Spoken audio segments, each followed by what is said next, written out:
good evening, and good afternoon. Welcome back to Nerd Now.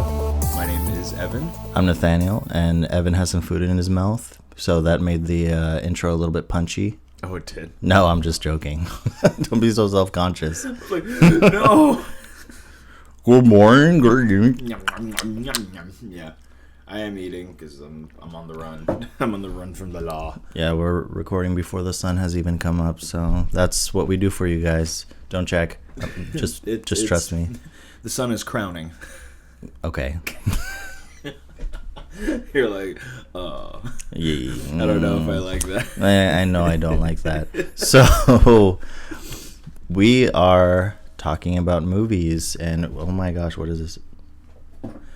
Again, we're talking about movies again. We're talking about movies again, as we do on this podcast. We're talking about what makes good movies. We got to consider good. About just just changing this to just like a strictly movie podcast, because I feel like we talk about movies a lot. We do. I mean, it's you two know more about movies. I know more about games, and it depends. We have to find that crossover sometimes. Yeah, it's good to have like variety and like mix of both. Like me and David know a lot about movies. I feel like David knows a lot more. Yeah, I don't know that much about movies. Not really. But yeah, so I think there's like that, and then we all know a good deal about like anime too. Yeah, like we all know like our own different like capacities and like fun facts about like a bunch of different anime that we've watched, and then you're definitely way more into games than I think I am. Yeah, because, and like TV.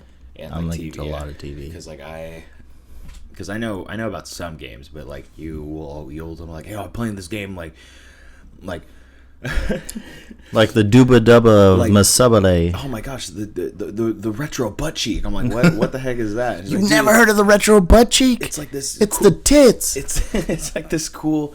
It's like this cool like retro indie like pixel platformer, and it's like you always find those, and I'm just always like, where did you find that? And, I found it on Alta Vista.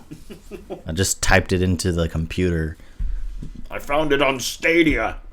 Oh gosh, that thing's still a disaster. We are not funded by Stadia. Yeah, Stadia's not doing so hot. At all. I knew it wouldn't. No, it's just nobody has that much bandwidth, and like it's just not gonna work. I know. It's like the idea was really good, like in theory, like on paper, but then you're right, yeah, like no one has that much internet. Yeah, because like for the game to be stable, it has to be like streaming at a certain bandwidth, at a certain gigabits or whatever, and it just doesn't hold up. It just lags and glitches out, and because of course it does. Yes, because you should download the game, not stream it. But you can only stream games, and it just doesn't work. Which is kind of like the idea that PlayStation Now is trying. Yes, which is why I don't like PlayStation Now. Yeah, it doesn't download games right now. Xbox Game Pass downloads the games. All right, but PlayStation Now doesn't download. No, it streams them too, which is why it's not that popular. Yeah. I saw it, and I was kind of like, hey, maybe I'll try it. And then a lot was just like, is that worth it? And I'm like, probably not. You have to have really good internet for it to work well. Yeah, okay, then we're not going to do that. Yeah, and it uses like gigabytes upon gigabytes every month. Oh, if you use it, yeah, it's ridiculous. Yeah, so that's why download once, play, you're done. Yeah. I just installed my external hard drive to my PS4. It was surprisingly like a lot easier than I thought. Yeah, it was gonna be. It's not bad. I plugged it in, and it was just like, do you want to add this to extra storage? I'm like, sure, okay, adding this to extra storage. Okay.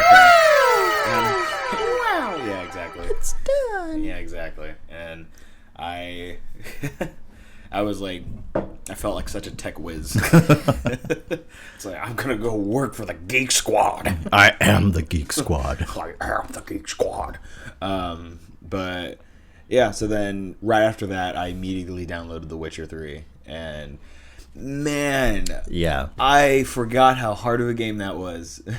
It, like, on top of that, like, I started like a new game plus, so it was like, yeah, you're like level 40 or something. I'm level 36. Yeah, So I'm starting the game again, and everything is like brought up to my level basically. So the Griffin in the first encounter was stupid, ridiculously hard. I kept dying, and I was in my living room, like in my underwear, furious because I'm thinking like, I don't remember this being so hard. Why is this so freaking hard? And I ended up turning the difficulty down shamelessly. And no, good for you. We don't got time for hard difficulties. I don't got time for this. Like, I'm just trying to play through this and like have fun. Like, I don't like. So I turned it down to like just story, and then I died 3 more times. You suck. It's because it's not just story. It's because like you said, you're leveled up and everything, so everything is figures differently, like all the damage and everything. Yeah. So, the plus side is you get all your equipment and everything, which is cool. That's true. I think and it's funny because like I'm playing just the story, but I also like I miss like the combat, but at the same time, like I already went through this once. I just want to like relive the story again. Right. You don't want to like be in a struggle bus the whole time. No, I don't want to be in a struggle bus. Just not have fun. Yeah, my friend, or our friend Justice, he played that game almost on the hardest difficulty. That guy is insane. He's crazy. He does everything like in the hardest difficulty. And Bloodborne. I remember back when the game first came out, he was trying to get me to play it on the hardest difficulty with him, and I was like, I can't do this. Like Bloodborne, Dark Souls, all those things. He plays like on the hardest difficulty, and he will like that guy's insane. Like I can't. Like, imagine that. Yeah, he just puts everything on the hardest level, and then he actually beats it with his limited time. And I'm like, how do you do this? I know. That's crazy, bro. He doesn't play, like, all the time. He works a lot. So the fact that, like, he goes in and he, like, beats these games with, like basically playing them, like, an hour a day, it's, like, insane to me. I don't understand that, man. And he, like, initially dies, like, a decent amount, but then he figures it out really fast. And I'm there, like... I'll play the same thing, and I'm just dying and dying and dying and dying, and I'm like, this is no fun. I want to play the story. It's like I want to play. What happens next? I guess I'll never know. I guess I'll never know. Yeah, exactly. So I had a chopstick in my pocket. I don't know where it went. I thought you said you had a chopstick in your pocket. No. Like, that's a weird thing to have in there. No. It'll poke your eye out, kid. Probably fell out of my pocket. It's probably in the car. Oh well. We'll find it. Today on the Chapstick podcast, on the Chapstick and Chopsticks. On the chapstick used with chopsticks. Yeah. So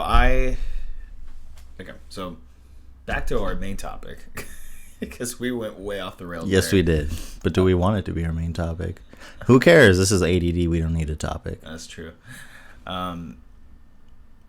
What is the one thing that you look for in a good movie? If you had to narrow it down to like one thing, what is one thing in a movie that you probably Uncanny Valley CGI, like really weird looking humanoid characters that make you really uncomfortable. Now I look for good characters. No, did you understand the question? I just want the CG to be so bad, but so close to reality. No, I want really good characters. That's my biggest thing in a story. If there's not interesting characters, I'm not that interested. You don't care? Not really, no. Because there's no one to care about. Even if they're not, like, morally good characters. Like, just interesting, developed characters. Sometimes the characters don't even have to be like that complex. Sometimes the actor can do a good job and pull the character across. That's true. What do you look for? I look for subtlety, and what I mean by that is, I mean like showing, not telling. Mm-hmm. So, if you want to portray to the audience that someone is like overwhelmed or is like struggling with a decision, show me with their actions instead of someone like chiming in from the side going like, oh, they're struggling with decisions and blah blah. It's like okay, cool. They could also just, you know, you could also just leave that up to the actor and like let them portray that and however all that stuff. So I get so bored when movies like just explain the plot to you for the entire movie. That's why I didn't like Inception. Because that movie is just explaining. It's just exposition. It's just explaining for like 2 hours, and it's like, like by the end of it, I don't care about any of this because that movie is so like. I mean, like, everything they say is exposition. Everything is exposition, and like everything, and like that movie is so like nose up in the air. Like it feels like it's so great, and it's like it feels like it's talking down to you the whole time because you're stupid and you couldn't understand all this like nuance and it's like or make a coherent story. Yeah, I mean the story wasn't that complicated that needed that much explaining. Yeah, I think that's the annoying part is that like it like itself as a concept is not that no. Confusing, but they just kept explaining it like we were stupid, and then I don't know. And then they changed the rules and stuff changed and like they weren't like what they said they were in the beginning. And then, anyway. One of my biggest problems with that movie is that I feel like every character is the same character. They're not really characters. They're just like these stoic exposition machines, and they're just like they think every one of them just has, like you said, like has their nose up at everything, and they're just like they're also edgy and cool because they're inside of this dream, and it's just like okay, yeah. So that's why that's kind of like what I look for in bad movies. Well, not like what I look for in movies, but that's usually what I automatically will like mark off as like a bad movie. Movies that just kind of just info dump and don't really show you anything. Yeah, when I initially watched Hereditary, I was not a fan, and I think part of it was because it was too subtle. But I love that movie. I do love that movie too. But my second watch through, I was like, wow, I was just really stupid the first time. I was like looking for the wrong things. And I think that movie made me feel stupid because the time I was watching it, I wasn't like necessarily paying that much attention. Yeah. And that I really love movies that want you to pay attention. Mm-hmm. Yeah. I love movies that like watching it a second time, you see like little details that you didn't notice before that foreshadow the big climax at the end. Yeah. I love those things. I love those like little like that's the subtlety that I love. And because with that movie, I remember the second time watching it. Oh, the first time I saw the ending, I was like, that makes absolutely no sense. I don't understand what's happening. Second time, I was like, whoa, this is kind of this all makes sense. This is kind of mind blowing. Right? Yeah. And like Hereditaries.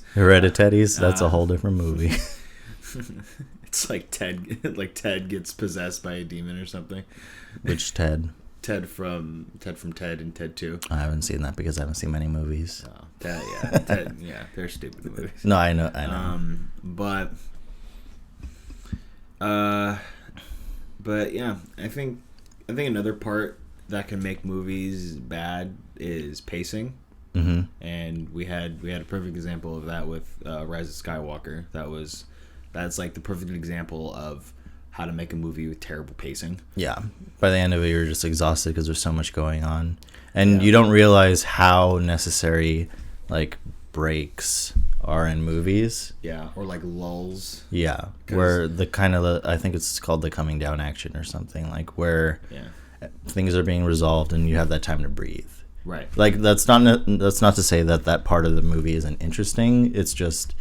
You can make those parts interesting because it gives those characters time to reflect on like what just happened, and it gives those characters a chance to grow, and and kind of like prepare themselves for the next part.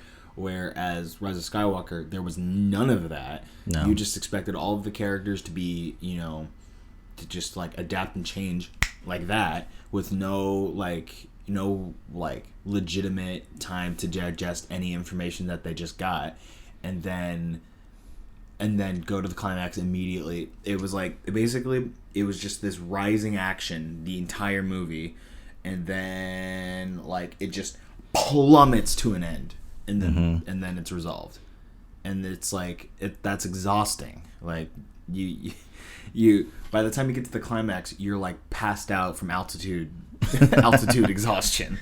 Basically. So so pacing is important, and you can't just rush through a movie and make, again, it goes back to like info dump, and like that's kind of what happened in that movie too. It was so focused on all the information it wanted to tell you that it didn't give the characters or the audience a time to breathe ever, and you were just supposed to suspend your disbelief and just accept everything that was thrown at you without any questioning or anything like that. And I thought that was absolutely absurd. Yeah, it felt like I didn't have to earn that information. It was just like, here you go, there's this information, accept it, here's some more information. Oh, you like that information? Let me give me some more information. Oh, you didn't like that information? Well, here's some more. I don't care.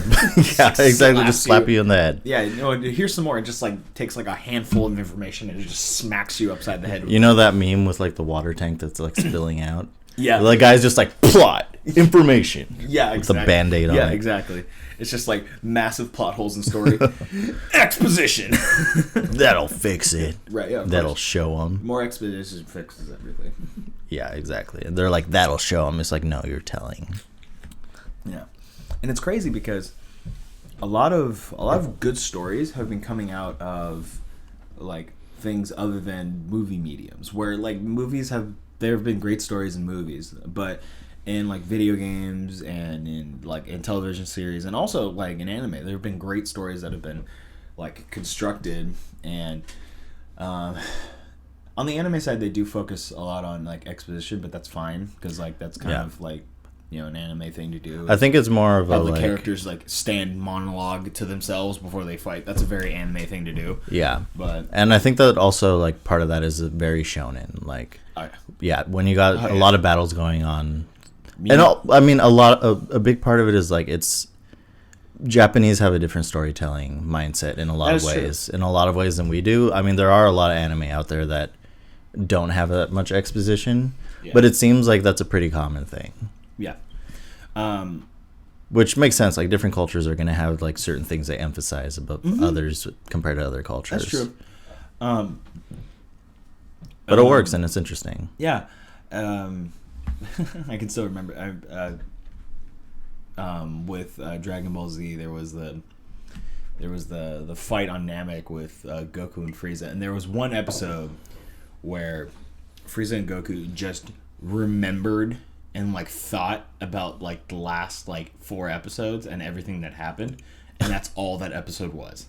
Just them remembering the last 4 just them like here and here, just staring at each other, remembering everything that just happened. So was it a recap episode?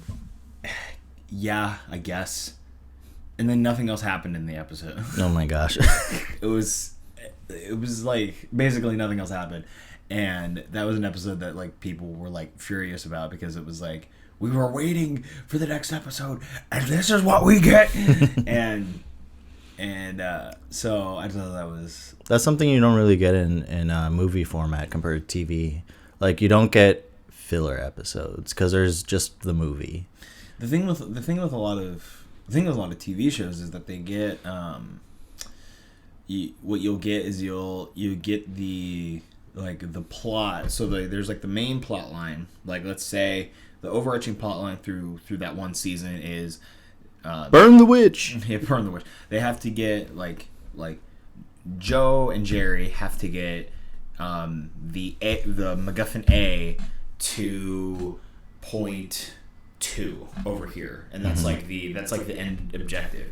And so in each episode they reference that main point, but in every episode there's like something else that happens. So there's an overarching like main plot with little like mini plots throughout, and there's some episodes that are more dedicated to the overarching plot. A good example of this is Supernatural. Mm-hmm. So it started like the first season was very much like Monster of the Week, they kind of made popular. Like they just go off to one little story where they go and like hunt this ghost or something. Yeah. So in the first season, the overarching plot is they have to find this yellow-eyed demon. That's like the overarching plot. But in each episode, they're not just focused on finding the yellow-eyed demon. They're like, they will reference it, but then at the same time, they're like fighting monsters and ghosts and stuff like that along the way until they get to the final point. So, but yeah, in those shows like that, like you're right, there's not a lot of filler where there's like a pointless episode that doesn't have anything to do with the plot. It just takes a little longer to get there. Yes. And I think that's more of an older TV thing. A lot of newer TV shows now are like one big movie cut up into chunks. So they leave off on cliffhangers, but that are natural, like jumping off points into the next episode. So they do still have that episodic format where they have the end cliffhanger and then the next episode cliffhanger. But they're more coherent. They're more like longer stories instead of like getting caught up in the little details. Mm-hmm. And there's still a lot of TV shows where they do have those Monster of the Week type episodes. Mm-hmm. And that's not necessarily a bad storytelling format. Like it's interesting and it's fun. But I think a lot of the higher quality TV shows now, or the ones that are trying to tell like a more meaningful story in less time while still having like those hour-long episodes. What we need to do is we need to have a Supernatural podcast when the series has wrapped up. It's on its final season. 15? Yeah, 15. It's on its final season. Oh man, I need to watch more of that. I stopped watching years ago. I was gonna say you can jump in with my wife and I. We've been watching it. Where are you guys at? We're in season 5 right now. I think I stopped around 8. Okay, you can jump in with us if you want, and then you can. I would love to have a Supernatural podcast. When we get through all of it, we can have her on, and she can. That'd be awesome. Like talk about it with us. I mean, you guys have heard of her, but you guys have never heard her voice. Wow, not a single episode. Nope. Well, there was a couple times where she was there, and like we had her talk a few times, but those episodes like didn't work. Right. So. But those episodes didn't work. Sorry, Laura. Or she was just in the background, like laughing. She was in the background laughing. I remember we like asked her a question, like held a mic up to her, and she said something. But like, yes. Yeah, I don't know. I don't remember. What has been a movie trope that you've been noticing that's kind of like a trend? I'm so ready for this. That you may or may not be super on board with. So this is a trend that has been in movies as long as I can remember, since the 90s, since I was first alive. The whole like romance, romantic partner, female interest in movies. Oh, like the romantic interest? Yeah, it's like, oh look, this female character is introduced and she's hot because of course she is, and here's the main character. Of course they're going to fall in love by the end of the movie. No matter how little development there is, they're going to end up together, and there's going to be a kiss or there's going to be something else going on. Do you think there's any movies that have done that well, that like you can like justify like the relationship at the end? I think there definitely are some. I'd have to think a little bit more, but I could. Yeah, there's like so many examples where it's just shoehorned in. A lot of action movies, they're just like, oh look, they're together at the end because of course they are, even though they like talk like once. What about Jurassic World with Chris Pratt and Bryce Dallas Howard's character? Because they showed that they had like some like a past already. That's a more acceptable way of doing it, where they have a history, and even if they don't show it all on screen, like they develop some of it through the dialogue, or if there's something established. A lot of times it's boy meets girl, they know nothing about each other, and by the end of the movie they're in love. Yeah, that happens in Transformers, right? The first one. Well, he meets. I mean, it's more kind of like stalker finds girl, basically. Yeah, because he knows of her from high school, but she has never seen him before. Ever. So yeah, that's one of the more creepy examples. But yes. And also that's Michael Bay trying to write love and romance into a movie about giant robots. Yeah, it just doesn't make sense. So I don't know if that's the best example. Yeah, but yeah, I want meaningful relationships between characters. I want actual character development. I don't know why some directors think that that's what audiences want. Maybe that is what audiences in general want, but it just drives me insane. Yeah. Because the usually the female character enters and you're like, oh, there's a love interest. You just automatically know, even though the story hasn't told you that. Yeah. That really irks me. Yeah. I could probably get on board. And I feel like every movie doesn't need a romantic interest or a love interest. Like, that's not every story. I mean, there's some movies that there's like a female character like in it or like already, and like there isn't like a romance like plot line. Yeah. So I think there's ways that, like, I absolutely agree. I feel like you can have like a male and a female character and not have them fall in love. Like, that's totally fine. Like, and I would agree. I don't think it bothers me as much. I think like the same thing. Like, I see like exactly like you see the like the absurdly attractive female character like enter, and you're immediately like, okay, there's a love interest. Like, I've had that thought before too, because of course she is, but I think I don't think it bothers me as much, because I think it's like, well, I mean, you know, whatever, that's fine. I'll just ignore that, and I'll ignore that plot line and try to enjoy the rest of it. I think it doesn't bother me as much when like the actress, or like when the actor and the actor and the actress actually have like good chemistry, and whether or not it feels like earned. Yeah. Like, if I enjoy their interactions, I feel like then that's like, I'm less bothered by it. But if it's like cringy dialogue and there's like no real chemistry, and then they end up together, I'm like, yeah, I don't really care for that. That really bothers me. It's just like, they're just together because of plot, not because of any developments that happen between them, and that. Yeah. What I really don't like is, now I think there is a place for this in like the right movie setting, but stereotypes. Yes. Stereotypes in like a weird like satire, like jokey movie, that's fine, because that's what that movie is. But in like a serious like action movie, don't have like the stereotypical black guy, like, you know, it's like it's so like weirdly out of place and so campy when everything else is so serious. Like, you're undermining the tone of your entire movie by doing this. And if it's in like a satire where, you know, you're obviously making fun of like a bunch of different groups of people, fine, whatever. Like, that makes sense. That's part of the movie. It could probably be pretty funny. But if you're playing like this really serious tone, and then you have like this one comic relief stereotype character, that's like, it's so stupid. Especially when like their whole shtick is them being black. It's like or them being Hispanic or whatever. Being Hispanic, Asian, you know, fill in the blank. Like, it's like, oh, it's funny because stereotype. I was gonna say, it could be the same thing with like a white character too. It's just like that person. Oh, that person is just overly white, and this is like, they don't like hot sauce or stuff like, you know, whatever. And it's like, they think ketchup is spicy, you know, all that stuff. And it could be the same thing for them. So I think, and then also go. A good example of this was I watched Zombieland Double Tap. Okay, how was that? It was good. It was about the same as the first one.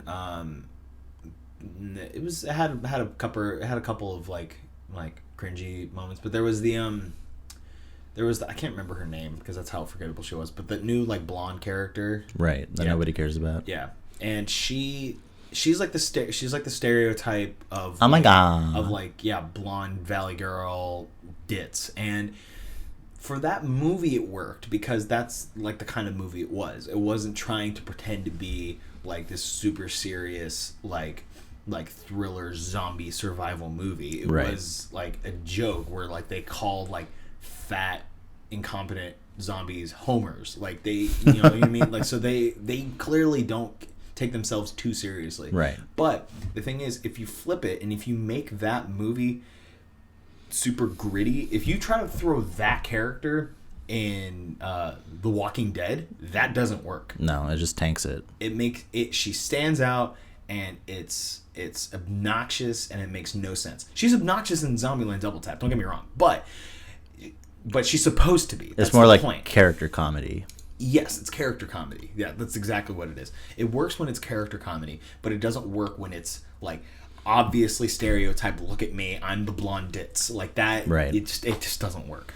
Right. When you're trying to tell like a thoughtful, serious story, that is just like, what is this character doing here? You're not thoughtful at all. You're not a person. It's like, you don't have thoughts. You thought. It's you thought THOUGHT. GHGHGHT. with triple G's. Yeah. I think that's a bra size. Is it? Triple G, I think. But yeah, so yeah, and I think a big part of that is usually at least I know it's this way with minorities. A lot of times some of the writers don't know like how to write these characters, either because they're not familiar with them or they think that audience are going to resonate more with the character. I was going to say, you could also just write them like people. Exactly. I think that's the biggest problem. Like, you don't necessarily need to be... You don't have to fill like a stereotype quota when you like are writing an Hispanic character. You can just write a character who is Hispanic and then just have them be a person. Yeah, they don't need to... Their character doesn't need to be built around them liking tacos and having an accent. Like, they can... Like Speedy Gonzalez. Yeah, exactly. They can be just a person like that happens to like tacos and have an accent. They don't have to, but... Yeah. That's not... Their character isn't built around that. That's just one of their characteristics. Yeah, and like they don't have to... And like there doesn't have to be like screen direction in the script. Like, okay, ham up the accent, put more spice on it. Like throw a burrito around. Just wave your burrito around. And get your Mexican hat and dance around it. I think that'll help a little bit for the audience. For the audience. Just to establish that you are indeed Latino. We need them to know. But yeah, I think it's the same with writing female characters. Like, people are constantly talking about the strong female character. It's like, you mean a person? I was gonna say, you could just write a person that has good like morals and is convicted and it just feels really strongly about something, and then they work their way through life and they earn it instead of just the plot giving them everything because they're a strong female character. You're crippling your strong female character by just giving them everything. Yeah, and it's like there's this idea that if this female character walks out and says, "I am a badass," without showing it, they are one. It's like that's not how it works. You just have to accept that. And it goes back to showing and not telling. Like, show that they're a badass. Don't like show that they're a badass without And because sometimes and the thing is though, that bugs me a little bit because the machismo kind of like mystique of like being the strong person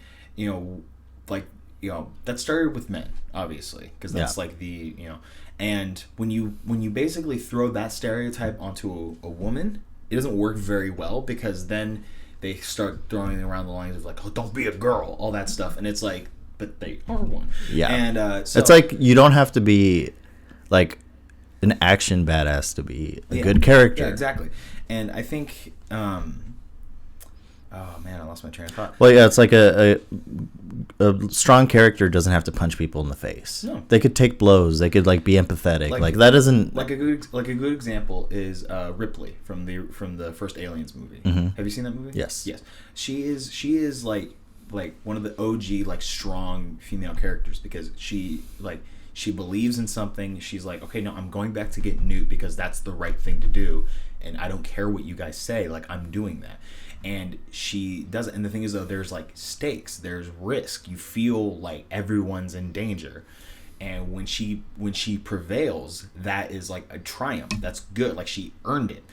And then, I mean, she even has vulnerabilities and everything. Right, it's not like you have to be invincible. Right, I know. That's what really bugs me is that they think, this, not even just strong female character. Like, to have a strong character, they cannot have any flaws. Mm-hmm. And it's like, that's not realistic. Like a strong character is someone who has flaws but overcomes them. Exactly. Someone who has flaws, but despite of those flaws, decides to do something good. That's what a strong character is. Not someone who has no flaws and never has to face adversity ever and then just get everything. That's exactly. Not... Then it's not an interesting story because they don't have anything to gain because they're already there. They're already perfect. Yeah. That's why I don't like Superman. Yeah, Superman. Yeah, he is a Jerry Stew, but and then I feel like they just throw in kryptonite constantly, and it's like, well, I guess kryptonite isn't that rare, but yeah, that's why they're always like, here, everyone has kryptonite. Apparently. You get kryptonite, and you get kryptonite. Oprah is in the DC universe just giving kryptonite to everyone. But yeah, Superman aside, I just a strong character does not mean they got muscles. And they can punch things in the face. Yeah, I mean, a good example of like a good character is Batman. Like the polar opposite of Superman, basically. A guy who, I mean, to be fair, like he has a lot of muscles. He does have a lot of muscles, but I mean, perfect example is he has a lot of flaws, and he's a very flawed person. But in spite of that, he wants to do good. Right. So. Whereas and then he like overcomes them. Whereas Superman, like, he has no flaws, but so it's like he's kind of like this godlike figure that people look up to, and that's okay. Like, that's not necessarily, you can't have a story with that. It's just you can have a story about him like trying to overcome like the idea of him being a god or like being seen as one, right? Yeah. Because it's like, I'm sure there's stories out there like that about Superman, but in general the character is not known. There's stories about that with alternate Earth where like Superman kills Joker and then becomes like the overlord of the planet, basically. Interesting. Yeah, that's the whole like Injustice 1 and 2. Oh, okay, yeah. That was based off like a comic book and the Justice League show did a thing about that a long time ago too. Yeah. So it's like an alternate Earth where Superman like decided, you know what? No, humans are going to keep messing this up. He basically just pulled an Ultron and just like he didn't destroy the Earth, but he like him and the Justice League rule the world basically. And it's like, yeah. Did they want to go along with it? What? They like wanted to go along with it, or he forced them? The Justice League. I feel like there were some of them that like tried to like resist, but I think he either intimidated or no, not coerced, yeah, or convinced. That's the word I was looking for. Convinced them to like join them. It's like, no, this is the only right way. They won't. I think like Diana and like Batman, I feel like kind of like saw it because they were like, yeah, okay, because like it'll stop people from like hurting each other if we keep the order and all that stuff. And kind of like an Avengers thing, and with like with Civil War. Yeah. Yes, but like the government wasn't in control of it. It was right. it was like if it that would have been like if Captain America was like, no, I'm not gonna sign that, and in fact I'm gonna flip the table and I'm gonna be your boss now. Like that's basically the equivalent. He's like, I'm gonna be the world's boss. Yeah, exactly. So I'm your daddy. I'm your daddy. Yeah. So that's kind of my take on just kind of like this, like the whole strong character trope. Not even just strong female character trope, just like a strong character trope is very overdone, and it's like exhausting to hear people like, oh, like, listen, like this person is a really good character. It's just like, I mean, no. I mean, yeah, like I would say some of the strongest characters get beat up constantly and are always like in the doldrums, and they're just like, yeah, it's that overcoming. Like even if they don't overcome, they could still be a strong character. Right. Even the failures of characters, like make really interesting, compelling stories. Yeah. I agree. Oh man,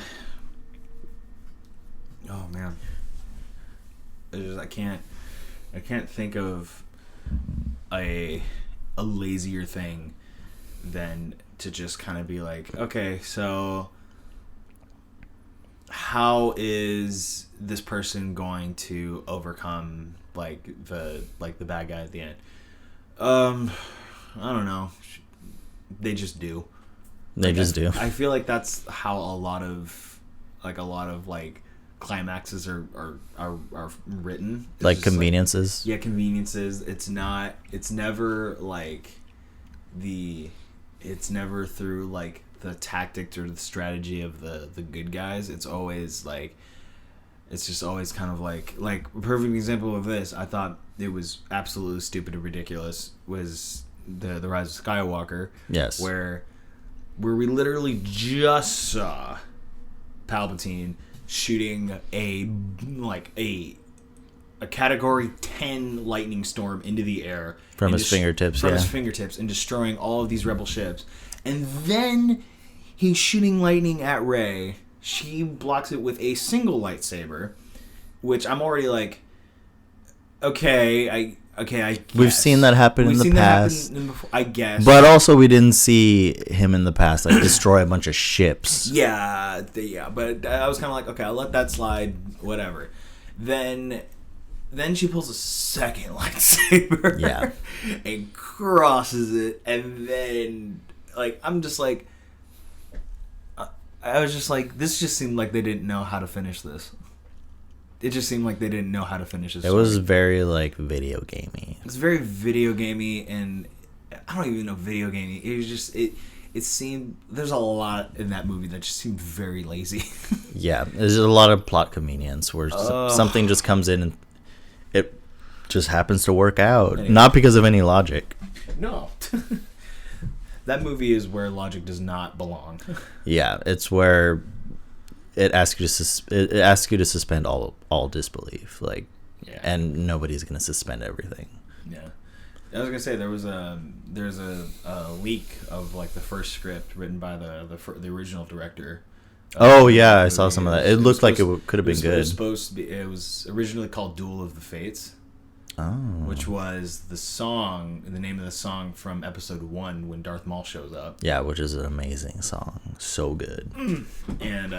And like Rey was gonna have like a double-sided lightsaber. And I saw some of that concept art. Yeah, oh it looked like it could have been really good. I know. What a shame. I know. And so they let JJ. So I think. So from what I read online, when Carrie Fisher passed away, she had a book where she said she wanted JJ to write the movie. Yeah, so that's why he came back. That's... Yeah, so it kind of sucks. Carrie did cocaine. Don't trust Carrie. Sorry. No, it's fine. She's dead, so. Oh, no. I mean, that's not fine, but it's fine. Rest in peace. Yeah, rip. But yeah. Oh, man, how about character deaths in movies? I feel like the trope of like getting in the last word before you die, even if you have like a ginormous hole in your chest, and it's like you shouldn't be able to breathe. And they get out just the info that they need to advance the plot before they pass away. Oh yeah, I know exactly. For once, I just want someone to be like, and like not get to say anything, and it's just like. I think I don't remember what it was, but I've seen that happen one time, and I think it was a movie. The character like doesn't say anything because they're like in agony, and that makes total sense. Like they're dying. How are they gonna like get this coherent message out? Yeah. It's like, let me get several paragraphs of exposition out before I die.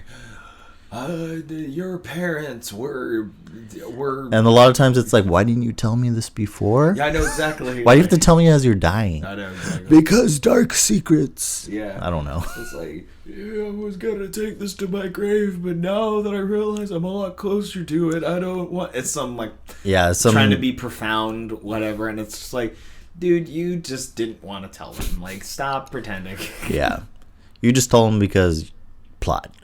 That's a lot of things because plot. You know what? That's the trope I hate the most. Is just because plot. Like I was watching a show. I was watching Supernatural last night with my wife, and there was a scene that made me kind of go like, all of this is stupid. All of this makes no sense. And there was this angel that like went back in time to like kill these guys' parents. That's like so not Cass. Not Cass, but someone else. And this angel had a chance to kill both of the parents like 5 times, and she just like didn't. Like she like continually like pushed people and like walked really slow. It was just like I was watching it and I'm like, okay, he should have been dead there and there and there, and she should have been dead there and there and there and there. And I'm just thinking to myself, I'm just like, this, like, why? It's like I'm watching this again and I'm like, this has no tension at all, because like this angel is doing a really bad job with like killing people, and Lana's like, it's just plot, and I'm like, I hate that because it's like, I hate that so much. I know like that you have to kind of like, you know, subvert your expectations and kind of let go of realism for whatever, because you're dealing with like angels and demons and like all this stuff, but they could do it in a believable way. They can do it in a more believable way, but it's just, she's just like walking slow Terminator style and vouching for these like force pushes instead of like a knife that she showed that she had like in the previous scene. Yes. So it's like that goes back to Chekhov's gun. Like, you hang up a gun on the wall, you have to use it in the next scene, otherwise it's useless. She never uses that knife that she like flashes later, earlier. Yeah. And it's like they wrote the story, Angel is not going to kill these people, she's going to get to this point. And then the details, they don't matter. Yeah, it's like there's like, because we're going to get to this point. There's a fight scene in this garage. Yeah, let them figure it out. Yeah, it's like, it's too hard to think of the details. Or it's too hard to write down choreography. It doesn't matter. Which, yes, it does. It absolutely does. But yeah, jeez. Okay, oh, and again with character deaths on a little. Basically, characters. Crap! I lost my train of thought. Character deaths.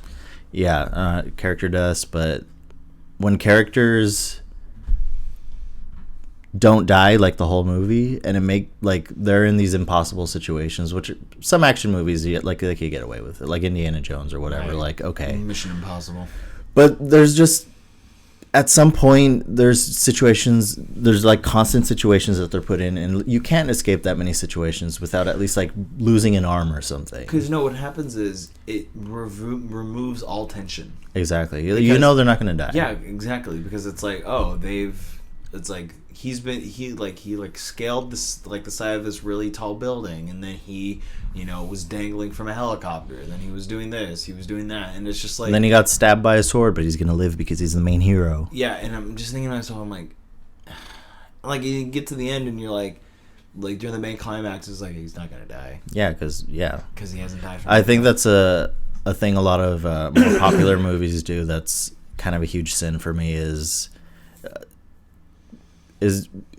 fake character deaths and characters being put in these situations where they would have died but they don't die, or you think they're dead but then they come back and it's like, oh well, he didn't die because this, and it's like, you coward, why didn't you kill him off? You coward. Kill him. And it's just like, it'd be much more impactful if they actually died, but they don't kill him because they don't. Yeah. It's like they're scared to make the audience feel. They're scared to subvert expectations in a good way. Yeah. Because it's like they're subverting expectations, and then there's just like doing things because. And it's really frustrating because a lot of times characters will, quotation marks, die in a movie, and I feel nothing because I'm like, oh, they're going to come back. Yeah, I know. That's kind of my thought always. It's just kind of like, I'm like, oh, that sucks. He might come back. And then if they don't, then it's just like, oh, then that was okay. So yeah, it's like, and but the thing is, if they don't come back in that movie, they might come back in another one. Exactly. So it's always like, it kind of happened to me in Endgame where Black Widow died. I was like, nah, I don't feel anything. She didn't die. And then I kept watching the movie, and then by the end of it, I was like, oh crap, she did die. Yeah, and I was like, oh crap, am I supposed to feel something? Was I supposed to feel something? I thought she didn't die. I mean, now she's getting a movie, but it's like it takes place before, so that's. Yeah, but that hurts. That still hurts a little bit. Yeah, once I realized, with Iron Man dying and everything, like, then it kind of like hit with both. But But it's like other movies' fault that I didn't think she died. That's true, because there was a lot of like fake outs in like in all the Marvel movies. Not even necessarily Marvel movies, just movies in general. Yeah, they just made you jaded to Exactly. to, like, Yeah. on-screen deaths. And Yeah. my wife. And then you feel dirty when you think one of them died. Some character dies, but they don't. You're like, ugh, I grieved for nothing. Yeah. And then it's funny because then my wife, she was just like, I learned the rule. It's just like, if I don't see a body, then they're not dead. And it's like, it's a good rule of thumb. It doesn't always pan out, but Yeah, like Will Byers. Oh jeez. I can't think of anything else to really talk about when it comes to movies. Can you think of anything that's bugs you about movies? Don't have soundtracks that are just droning notes. Droning notes. Just like no melody in the soundtrack, and like that's fine. Like having soundtracks that are like kind of in the background. And I do like how a lot of soundtracks have kind of been dipping into like 80s and 90s music. Mhm. I do like that. That Yeah. is kind of nice, and that does fit in some places. But there's some places where like it doesn't. sometimes it is a little too on the nose, but Yeah. it works a lot, especially in like action movies that are like heavy on comedy or like are kind of like not full of themselves, but they're like poking fun at themselves or like are really confident in the type of movie that they are. Yeah. I think that, yeah, because I think, like, kind of like what you said, like, just like the drowning note is like, it's very, it can be very overused and used in a way that doesn't really fit. And then when you, like, you can, like, lull your audience to sleep if you don't have, like, a compelling soundtrack. Because like, if it doesn't raise your adrenaline, Yeah. you're gonna like pass out. Because like in moments that are like supposed to be tense, if the scene isn't keeping their attention, the music won't either, or like the music has to. And if the music puts them to sleep, then they're gonna miss everything. Also, I'm just not a fan of non-memorable soundtracks. I like. You're more into soundtracks, I think, than Yeah, so I'm like, also part of it has to do with like video game music. Growing up is very melodic. It like has a lot of catchy melodies, and you remember it. But I don't know. I feel like a lot of movies, I'll listen to the soundtrack, and it's just like same. Nothing stands out. There's not even a theme to the movie sometimes. Like you see it with Harry Potter. The first few movies have really memorable themes. right. I mean, it's John Williams, but later on John they have Williams like is maybe great. a song in the soundtrack that you remember or not John at all. Williams is probably one of the best composers Yeah. ever. He's old now. Yeah, he is. He's written a lot of soundtracks. So. But yeah, make good movies. Please. Just for us. Yeah, so that's kind of what we got. You can follow us on Twitter, Facebook. Email at us at nerdingoutpodcast@gmail.com. Yeah. We're on Spotify, we're on iTunes, YouTube, Podbean. We're everywhere. We're in your closet. Not your closet. We're herpes. We'll come out of your closet. No. We're herpes. We're everywhere. Twice a year. We're the coronavirus. We're in your houses. We're in every country. No, not every country, but I love it's like media and news. It's like epidemic. Oh, we're all gonna die, and then it's like Center for Disease Control. Everything's fine. yeah, basically. I mean, media's got to sell, right? Yeah. Ugh. It's like we're the coronavirus. We're slipping cans of Corona under your pillows. I'll pour out a Corona for my homies who died from the coronavirus, who are old people. They were on their way out anyway. So, thanks for listening to our podcast. We don't endorse old people dying. No, we don't. Although I see it a lot. Anyway, goodbye.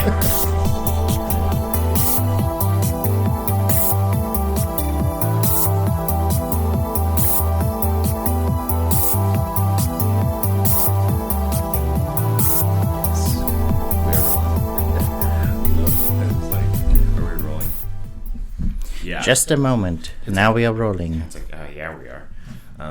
If you say so. I recorded my my voice demo Nice. So. Are we saying that on the podcast, or are you just telling me? It can be both. It could be both? It could be both. I can make this like a public announcement now. That's fine. Very nice. I found a website. It's called Afford a Voice, and it's where you can have an account and have a voice demo and be hired by people through this like website portal. The pay is like split 50-50 between like the voice actor and the website. Okay. So it's like if I get hired through the website, then they take 50, but like I could also get hired outside of it through. Right. So it's just to get started. Yeah, it's just to get started. So. Yes. Yeah. But voice demo. You're thinking of voice acting. Yeah. And how do you feel about that? It's weird because I used to tell people like, you know, in like a past life or in another life, like I was a voice actor, but at the same time, it's like but then I thought about it a couple, like at the beginning of this month, and I was like I'm still in my life now. Like it's not like too late for me to do that. Like, and I think for the longest time, I always thought that it's like an honor that needs to be bestowed on you, and if you don't already do it, then you're just never gonna do it.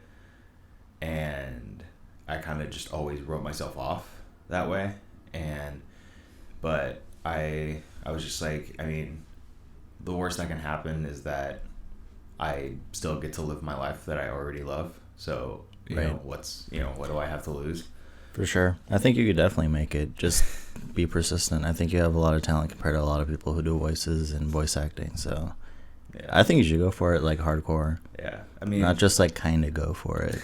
I'm not saying you give up everything, but no. I basically have two kids at home now that need my money. So. Oh yes. Let's see if I can remember their names. Asher and Alfred. I remember them. Yeah. That was me saying them. Yeah. Two cats that my wife and I just adopted on Wednesday. How old are they? They're both 8 months. Oh, they're babies. They're little furry babbies.